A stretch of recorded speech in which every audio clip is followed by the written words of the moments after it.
China is, you get 6 Indians around the room. It's like a Greek dinner. Six Indians, 8 ideas. You sit around a round table in China, 6 Chinese, 1 idea, and it's the senior-most person, and you wait until they speak. And you often can't tell exactly what they've said.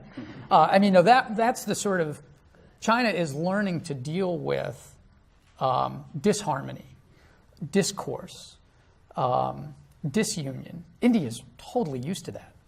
And I think ultimately that will be a strength for India. And if China figures it out, they could be extraordinarily powerful. But I think they're starting to manage conflict within their own society in a more open way, and that's going to be a rocky road at times. Observation? I think so. India is the only country in the world that the United States runs a services trade deficit with.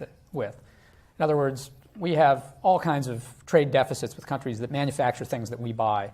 But only one country in the world produces services that we buy, which is all on the software or on the call center kind of back office services. That's the bulk of it, on the one hand. On the other hand, if you count the number of Indians who come to the United States to run countries as something that adds to our side of the ledger, essentially services created here, populated by Indians, it makes up for that, and then some.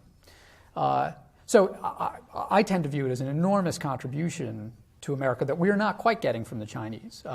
Enormous number of STEM-oriented students come from China. The impulse is for them to go back for a number of reasons, including that many of them are the children of Chinese communist government officials. And for many reasons, they have to go back in both places. They want access to higher education in the United States, and we should want that. This is another big part of American soft power, is the fact that we're essentially educating the best and the brightest in those 2 places. On the Chinese side, they're going back, and hopefully they're changing parts of China in a way that works better for us, not just politically, but economically. In India, many of them are staying here, but that still builds a bridge. Many of my Indian friends have kids or grandkids here running companies. They often go back. They often come and visit. It's quite fluid. Yeah, just on that same point, there is definitely a distinct difference between the diasporas and what they're doing. And Indian Americans, I guess, I don't know what the number is now, 2.8 million are here. And you will see them as leaders in every segment of U.S. society. And look at business, look at Silicon Valley, look at the entertainment industry, look at the academy, look at politics, Governor Jindal and the governor of South Carolina. So, and that